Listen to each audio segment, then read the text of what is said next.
do you have an opinion on the way big brands behave? Yes, I do. I actually find myself leaning more towards the more brands that I feel are more ethical.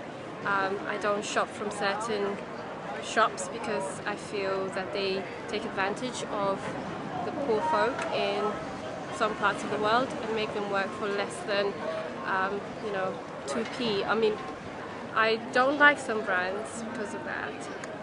Are there any brands that stick out in your mind as bad guys? Yeah, the brands that I know use animal testing, brands that sell their products at a very cheap price and then ship it all the way here, and then that means that they're taking advantage of the poor folk. I prefer to shop from brands that I know save my food. I prefer to shop from a local person who then will tell me that my eggs are from, say, Barking.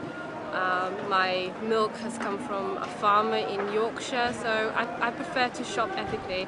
And funny enough, I was in Iceland yesterday asking where they got the oranges from because it didn't say. I'm finding some brands are now not even forthcoming with information, will not even tell you where they source the fruits from, the produce. They will say packed in the UK, but last I checked we don't grow oranges here. And also with the whole issue of land that has been taken by certain people, also with the environment, the lakes that are being drained in East Africa because of the flower industry. They're using up all the water and the local indigenous people don't have access to that water for their cows. Chemicals are being dropped in rivers. But how would you feel if you had a payment card Oh, that gave you a report every month on every good and service that you bought from that card and showed and explained or gave you an insight into their behaviour?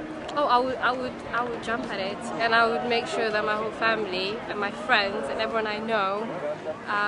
Funny enough, people are now noticing these things because it just takes one person to mention in a dinner party, "Oh, I'm not buying from that shop because they source their clothes from the Far East and they use child workers and they don't pay their employees." And when it's just people find they don't connect the two, but once they connect it, it changes people. They'll stop buying and they'll start thinking, why am I buying this for £5 when the shop next door is selling it for £20? And I guess you would have, with this report, you would have those facts to hand. Oh, Because they would say, at the dinner party, they would say, well, how do you know that? I would jump at it, and I think it's amazing that I actually was walking up and noticed your sign first and was reading your sign and thought, that's interesting. Maybe I should pop over and have a word.